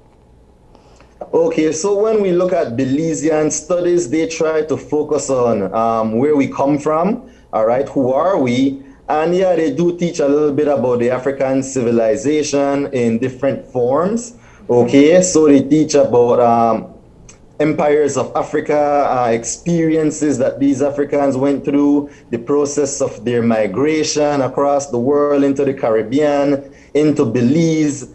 But I think it's a bit still too general because as a teacher, if you are not well versed on the topics of making the connection, it's not made. Yeah, absolutely. It's not made. And see, that's what I was going to say. The initiative of the teacher is going to determine the acceptance of it from the student. Now, Ryan, do you teach about Simon Lamb, and do you teach about the different revolutions that happened here from the enslaved people so that the children or the youth can understand the connection? This happened in Belize at this year, and a lot of children don't even know that Belize was British Honduras. Yeah. And all the revolutions and everything happened so that British Honduras could now be Belize. And all this is part of the history that includes everybody. And with the exception of, like you say, African Latino and African Belizeans, then where are you? How do your children know who they are and where they came from? If the parents, let's say, the parents were, I hate to use the word prejudice, so that means their children are. But when you go to school, you're supposed to learn something that balances it out so you can start asking the questions, you see. And Ryan just said that except for what's on the internet. Well, recently I just come exposed to the internet, because I'm not a technical person. But then everybody said, oh, just go to the internet. Just go, you can find anything. So I started going. And there's so many different areas that you can read about, that you can understand. The teachers in Belize, only thing you got, everybody buys data. But But see, I think we're really honing in on an important point here, because there's access to the information, there's a general knowledge of the information, but there's a comfort that in delivery, I think that Ryan touched on, that's important. How comfortable are teachers having conversations about our ancestry? And I mean comfort in knowing. They weren't taught this material. And now they have to impart it on others. And opening a conversation that doesn't happen in home, that rarely happens in the wider community, within the classroom. My question is, how do you get teachers to that point? We probably should ask that to Ryan. Or either April, because my opinion of what the teachers are doing or not doing in Belize is, I don't want to say biased, but it's based on my background. Yeah. But then I understand being here and living in Liberia that the educational systems are different. Yeah. But you still have to learn the basics. Yeah. And the teachers now need to go back to the basics. Yeah. When you, during the summer, correct me if I'm wrong, during the summer, there are always workshops for teachers. Yes. And they're mandatory workshops. Yeah. Now, how mandatory they go is a different thing. Or what they learn or what they do while they're in the workshop is a different thing. Yeah. But if you start with the teachers and you start teaching them, just like a child, you have to motivate them. Yeah. And if I'm not motivated in adding on to my curriculum, I'm not going to do it. Yeah. But let me get Ryan, because Ryan, you taught before in Belize City at SJC. We know that we've had Yasser Musa on the show so many times talking about the importance of integrating African and Maya history into schools. So you had that support system there. If you did not have that exposure, how would you deliver the material in your classroom? That is definitely a good one, right? Being with Mr. Yasser Musa and Mr. Delmer Zib, they are the ones who, they do a lot of research on these types of topics, and they are the one who bring it into the classroom based on their personal research. But if people like them are not doing it, then nobody else will learn it because it's not being recorded. Nobody try to bring these ideas or people into the spotlight if it's not done personally. So I guess there's so much more work that needs to be done. Yeah. And I can even put myself in that as a historian. I don't go ahead and do the research. I'm mainly more comfortable with the teaching part of it. But I think I am also a part of that who should be responsible in teaching and researching so that I can bring this information forward to the young people especially. What happens when, and I know this is your area of passion, so but what happens when we don't solidify our identities? Because I guess when I'm asking the questions about school is that I very often feel that we put too much on our teachers to be able to change our cultures. And they are parents and they're community members. And so it does have to be something where in the community we talk about, and then maybe today, this evening, a parent may talk with their child or their spouse or their siblings about African history. And if we can get it that way, because it can't just be within the school system. There's so much that everybody wants taught at school. Exactly. And so you do those things through your community meetings, you do those things through your parent-teacher conferences. You know, there's different ways to get the parent to one by one go into that direction. You're not going to get, I would say in 26 years that I've been here, because I started celebrating Black History Month when I first came. And then I got incorporated more people. So the circle now is getting bigger, you see. And I'm not, I don't get frustrated because it's not happening, but I'm identifying who I am so that you can identify who I am as a Black person. That's all I can do. Ryan's in school, okay, and he has influence over young people. So how he carries himself as a Black man, as the king of the earth. We're all kings and queens because we came from Africa. And if he teaches them that and they start getting proud about it, then he becomes proud. Yes, you can be prejudiced, but you can be proud of who you are. So identity is so important. Yeah, I think we have that problem in Belize. Oh, no, like Belize, Belizeans, we have an identity crisis, or we're very nonchalant about who we are, or we refer to ourselves based on the color of our skin, or ethnicities. Or ethnicities. Yeah, and it has to come from you as a person, as an individual. I want to learn who I am. I want to learn my family tree. I want to learn my heritage. This can't just be it, right? And when you develop, but it starts from the home. You have to motivate your kids to want to learn who they are, and on the inside. On the inside, and it starts with an adult who wants to know who they are. To encourage their children to want to know who they are. Exactly. They need to be proud of where they come from. That whole, I think it was Ryan that talked about how, when you're in a classroom, you have to do the time. So, you're a teacher and one teacher teaching X amount of subjects a day, like Marlene rightfully says, it does put a strain, right? And then there's not like a specialized teacher teaching history. History is often taught, or not taught, in a very bland, linear, in 1981 independence, in this and then it just becomes boring. You don't get to be excited about the history of your country and about the history of you, and that in itself puts a damper on the student that wants to and see, that's where the imagination of the teacher comes. Yeah, because whatever motivated the teacher to learn about the African descendants and what happened and how we got where we are, then once they get excited about it, they can put this excitement into the children. And that's what needs to happen. Well, what's interesting though, because you started off saying, and I asked the question because I know that there's always, anytime we have this conversation, people say, oh, we don't celebrate that, that's an American thing. But I think we have grown up trying to differentiate ourselves based on our ethnicities. And when you look at the ethnicities, there's African history in the ethnicities that we ascribe to.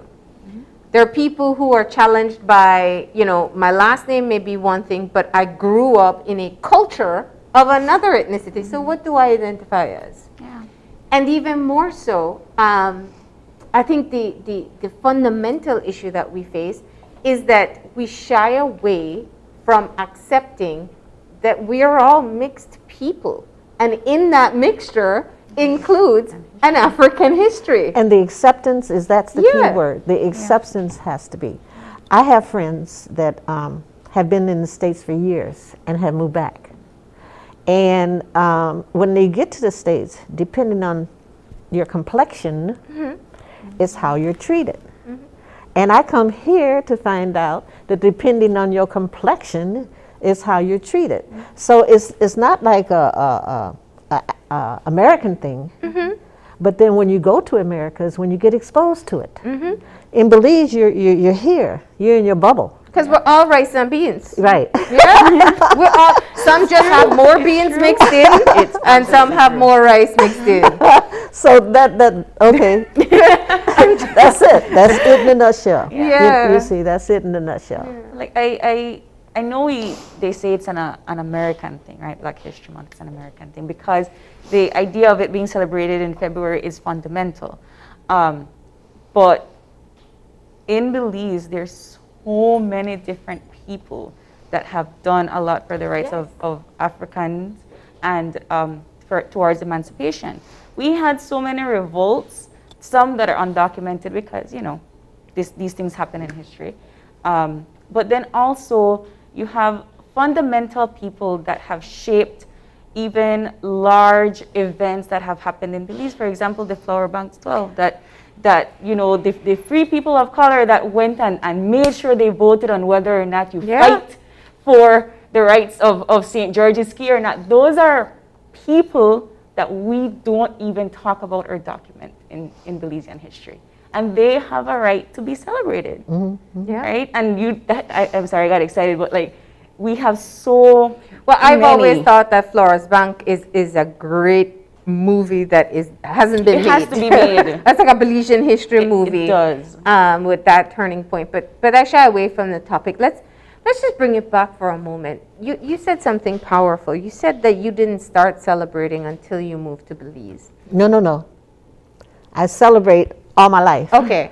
Belize didn't start celebrating until I got here. So let me just, the question is, what's the difference that you see in people, this community that you've built that is ever growing? What's the difference that you see in people once they're able to tap into and accept their identities? There's not that much a difference, because you will still, when we leave the show, you will be who you are today, and who's ever listening to the show is going to start doing the same thing that they've been doing. Those that change, that start understanding, or just recognizing. We're not asking everybody to celebrate it. We're asking you to recognize the contributions, you see. What's the guy's name? Carter. Gosh, I can't think of his name. Anyway, the peanut butter, gel. I mean, there's all kinds of things that have been invented by African ancestors. The tools that we use for welding and so on, those were all invented by our ancestors, the African ancestors. So the difference, Marlene, is the knowledge that they have. That's the big difference. I have a friend that says, oh, when I went to the States, those black girls, they dressed up and they did this and they spent their money on, what she felt was frivolous. But then our culture, you get a job, you look good, you walk tall, you do, because, that's what you do. From young, that's what you do. High heel shoes, oh, that was a black thing. Women wore high heel shoes. So, and I'm just saying all this to say everything changes upon knowledge. If you live on the West Coast, if you live in Orange Walk, it's different from when you live in Belize. If you live on the West Coast, it's different from the Midwest. If you live in East Coast, New York, totally different than Michigan. Totally different than California. Yeah. Very different in San Pedro for Ryan. Yes, I'm sure. So the difference is your knowledge. That was what I would say. And how you accept it. You could know something and say, I'm not, I know that, but I ain't part of that. But then if you know it and you live it, then you become a part of it and you take it down to your ancestors. You can start the circle, you can start the cycle right here. Yes. All right. Ryan, any last words? Well, I think that's about it for our session. I mean, there's a lot of known black individuals who've contributed into this Belizean society. And I mainly look at one of the person who is of great inspiration to me, which is Chef Sean Quillen. And I try to tell myself, well, this man is also a part of the community. It's not only, that African heritage, but also what you learn as you go along the way and what you accept as you learn along that way. I used to tell my students, in high school, they used to tell me, you black. And they thought that it would lower my self-esteem. But what that did is it promoted me, it increased that self-esteem and made me have more confidence in myself and being able to teach and say, this black person and in history and so forth, I get more comfortable explaining myself and being in my own skin. I love that. All right. Well, this has been, we just scratched the surface with this conversation. Yes. But we do hope that it sparks a bit more conversation with our audience as they gather at work or with their families and really dig into how they identify and why they identify the way they do. Let me just say this, leave with this. If you're listening to the show today and you're on your way to work or you're just at home, the next person you talk to, ask them. Ask them how they feel and see how in tune you are with your next person, the people that you work with, the people in your community. You know, there's a phrase that's used in Belize that kind of irritates me sometimes. Oh, you know, you're black, you're poor. You know, if you're black, you're poor man. That's not so. Because your richness comes from who you are and what you do for society. So I don't care if you don't have no money, you can do something to promote who you are as a person. So I'll leave with that. Okay, and I don't have anything else to add to that, but we're going to go ahead and take a short break, and then when we return, we will be discussing an online program for children in math and English. Got it. So please stay tuned. All right.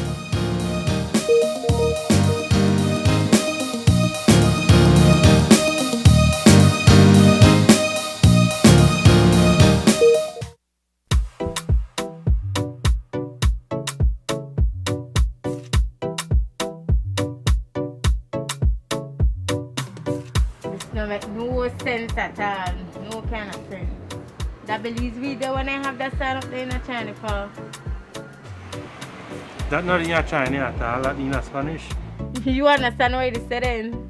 Yeah. It said wear your face mask properly, cover your nose and your mouth. Will help prevent the spread of COVID to others. Together we could make Belize safe. Wear your mask properly over your mouth and nose to protect yourself and others.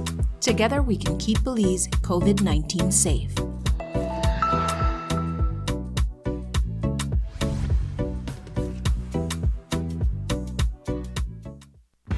With eCash, bill payment is extremely convenient, and all utility companies accept eCash payments. What's even better? You get to split bills with your roommates, siblings, or whoever you desire. Simply open your eCash app, go to Bill Pay, tap the respective utility company, enter the information, and pay the bill. Then tap the transaction made. Tap Split the bill. Select Evenly. Send the request to who you are splitting the bill with, and get notified when they pay. Talk about making life easy and avoiding confusion. You can split the bill for restaurants, grocery stores, and for any eCash payment you make. To find your next yummy meal, hair treatment, or chill spot, simply open the app and utilize the geolocation service to see nearby businesses that accept eCash. Geolocation and bill payment make life a whole lot easier.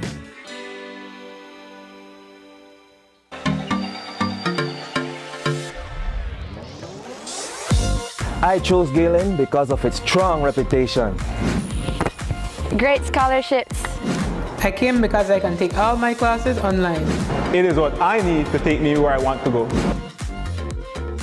To learn more about our various programs, visit our website at www.galen.edu.bz or email us at admissions@galen.edu.bz.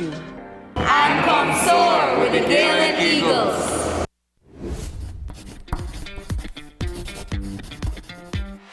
The ministry is collaborating with SpeedNet Communications to have a vaccination campaign for children ages 12 to 17 years. Children who get vaccinated will get a chance to win fabulous prizes, including backpacks with supplies, Nintendo Switch, tablets, book tuitions, and MiFi with 3 months data.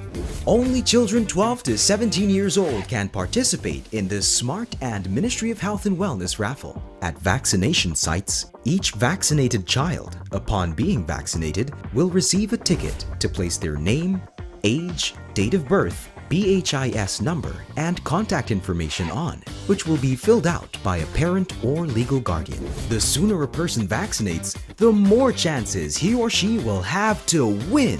Get vaccinated, Belize! Vaccination saves lives.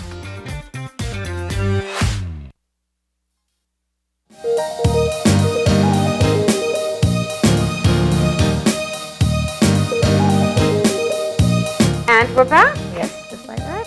And in studio we have with us Miss Annie Cuevas, thank you for joining us. She comes from the Online Art Academy. Yes, yes. Good morning, Miss Annie. Good morning, Marlene. Good morning, Long Stacey. time no see. I know, right? Right? You're It's always been a while. cooking up something special. Always trying. And this time, it's an online program. Tell us Yes. about that. Well, it has been in the making for some time now. Okay. And COVID made it a realization. We have had our kids out of school for almost 2.5 years, and a lot of them have lost the basics. And even though they're going back to school a little bit hybrid-wise, it's still a struggle for many of them because they have lost a lot. Yeah. And so myself and a couple of teachers came up with the idea that let's do this online to help them strengthen their background, especially 2 major courses, which are math and English, because those are the 2 that has always been giving our children problems over the years. And we also threw in their expressive arts because we're balancing their academics with their mental health, which is so important. We have found out that many of our kids are struggling mentally. Academically, they haven't been doing well because mentally they don't want to do this online. They want to socialize.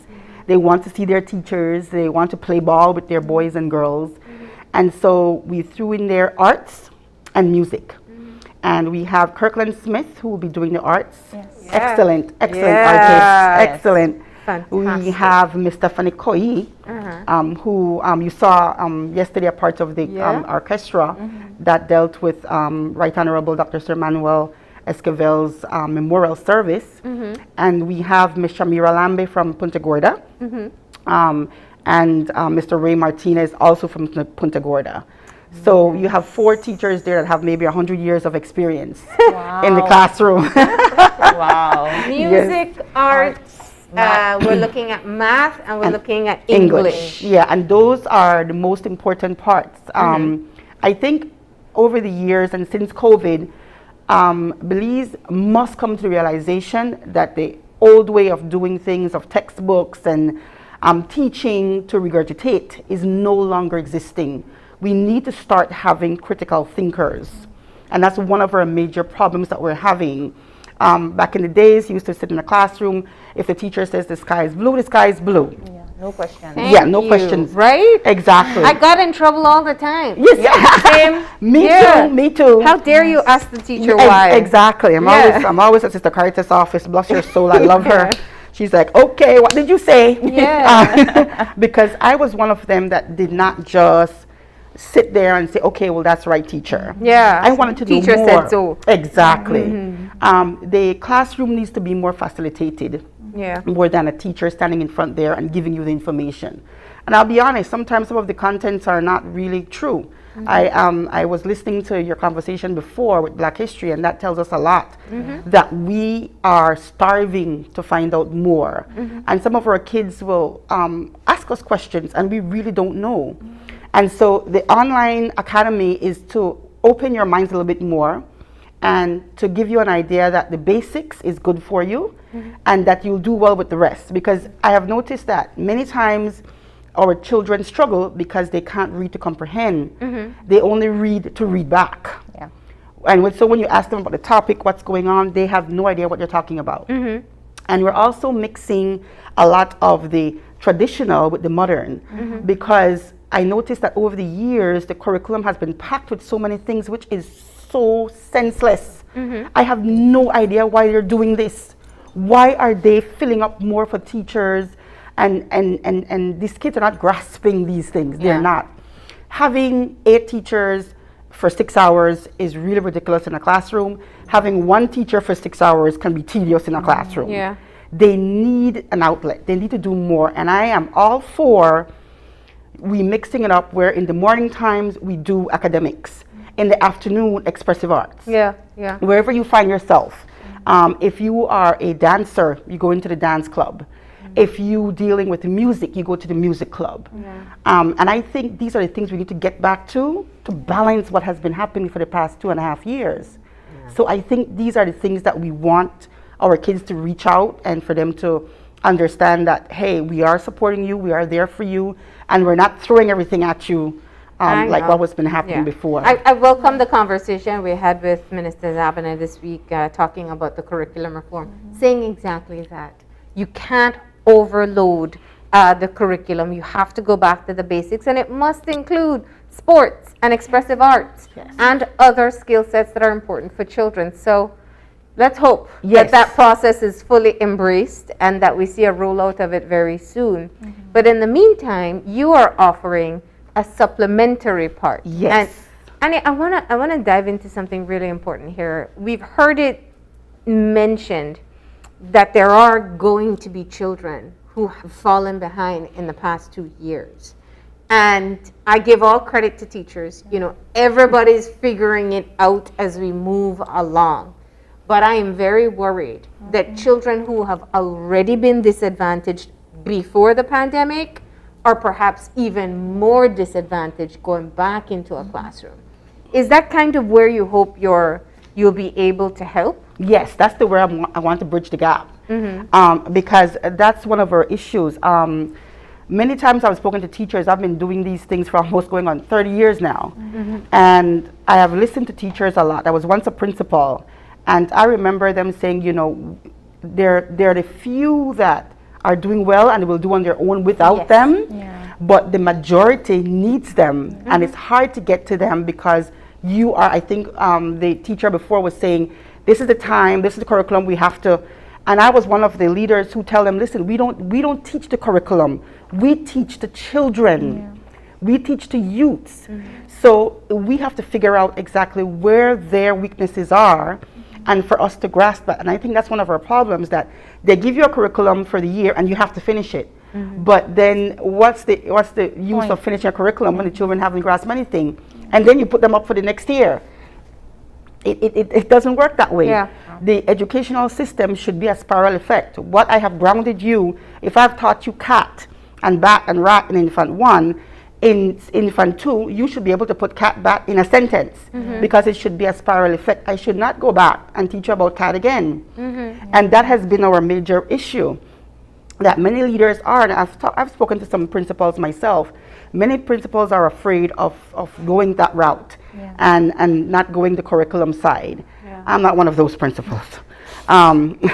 Because I believe that our objective is to ensure that each child is not left behind.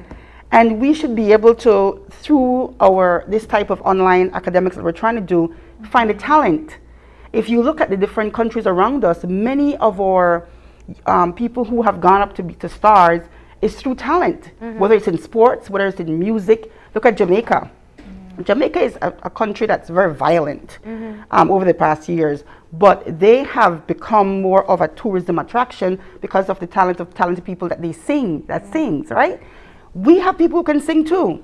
We need to figure out how we can use that to help our country. And we need to put those, that's why expressive arts, sports are so important, because I might not be able to do it academically, but expressive arts, by drawing, by singing, by dancing, I will be able to be out there and express myself. So we need to learn to bridge that gap. So then coming back to full circle into the School of Arts, how do you plan to break that down for the day, I imagine? Yes. So how does the day look like at the online School of Arts? Well, it's going to be only on Saturdays, because we know the kids are going to school now. They're back into face-to-face. And we start off with expressive arts. We do it differently. We won't start off with English and math. We start with the fun stuff. Yes, we start off with the fun stuff, which helps get them ready mentally, keep them happy, enthusiastic, because music does that for you. And of course, getting your hands out and taking a brush, it's really therapeutic. So then in the afternoon, we'll have English and math, where we go right into that after your mind is set, your body and soul is there. Then we set you into the English and math curriculum.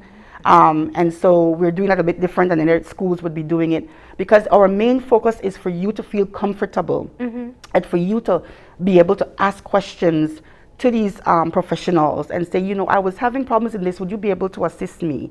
And they're also ready to help these students to get them on a level where they feel they're comfortable with, because many times they'll be in a classroom, even though it's hybrid and there's a little bit of students in the classroom, teachers are still not able to find that gap to say, okay, I can help you, because they have to get ready for the next set. Yeah. And I think people really don't understand that. But this is a way that parents can bolster what their children are learning and enhance their artistic expressive skills.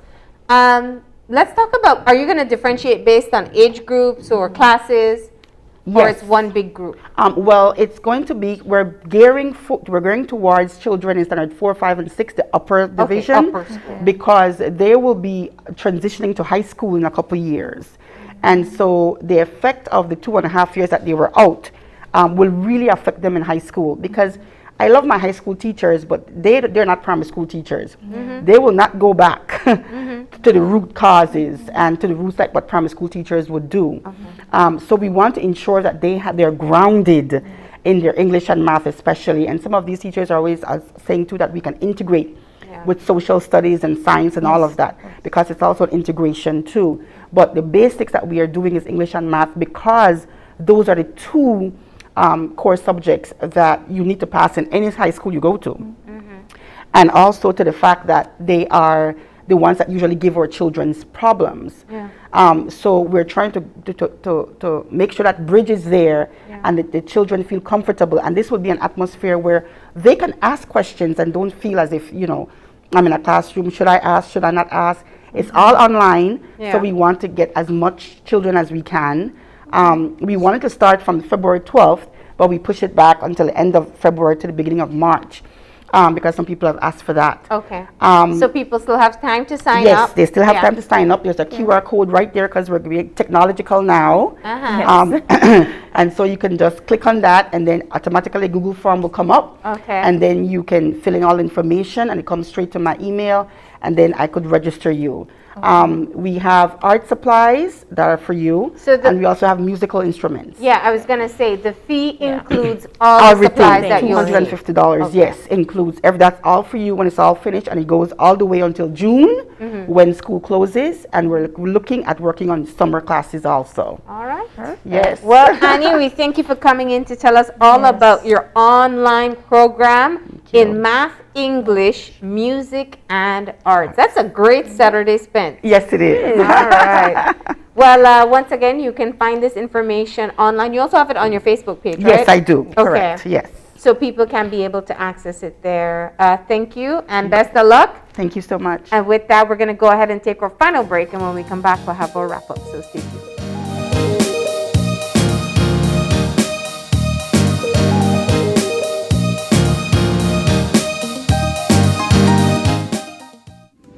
When something is good and you can save, that makes it even better. Like this guy, he buys Flex bundles using his promo credit. No worries when his primary credit is finished. He gets talk, text, and data for free. Or her, she calls her family internationally with her promo credit. And with data packages so affordable, she even does video calls.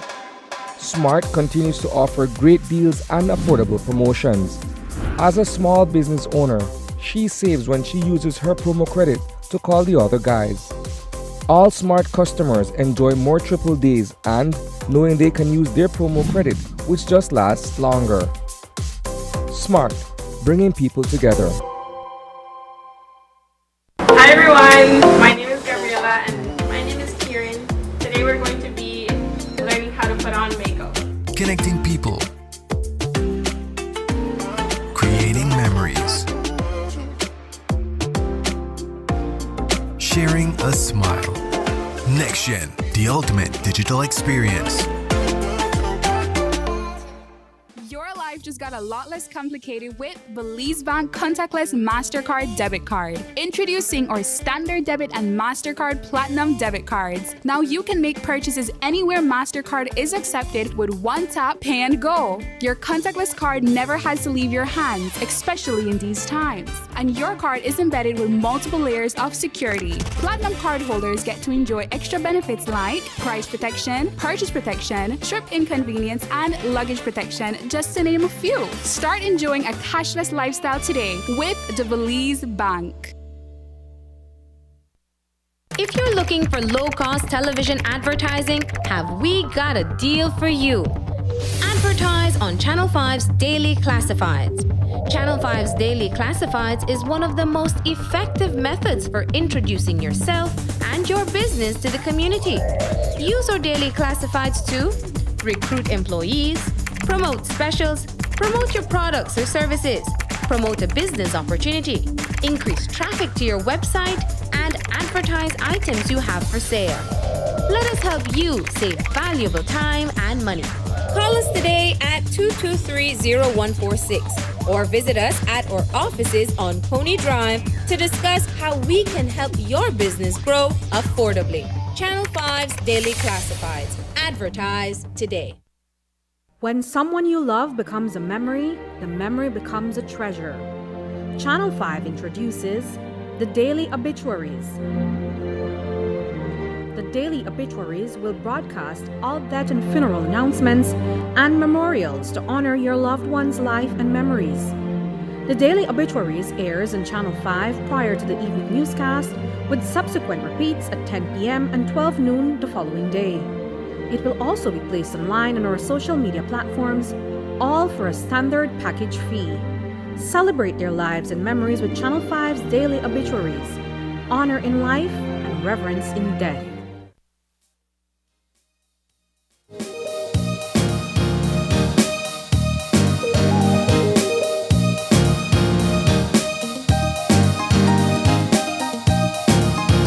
And we're back just like that. And totally out of time. We went way over. We want to thank you for tuning in. We had some really great conversations today. And of course, we want to say thank you to everyone who joined us and all of you who tuned in. Yes. Remember, if you want to contact us, send us an email at oye@channel5belize.com.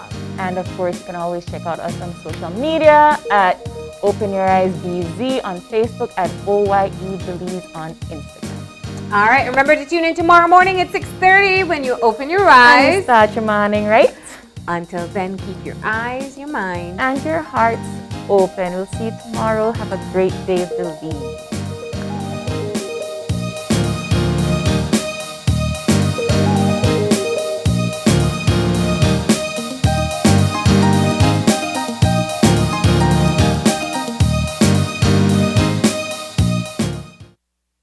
Open Your Eyes was brought to you by the Belize Bank.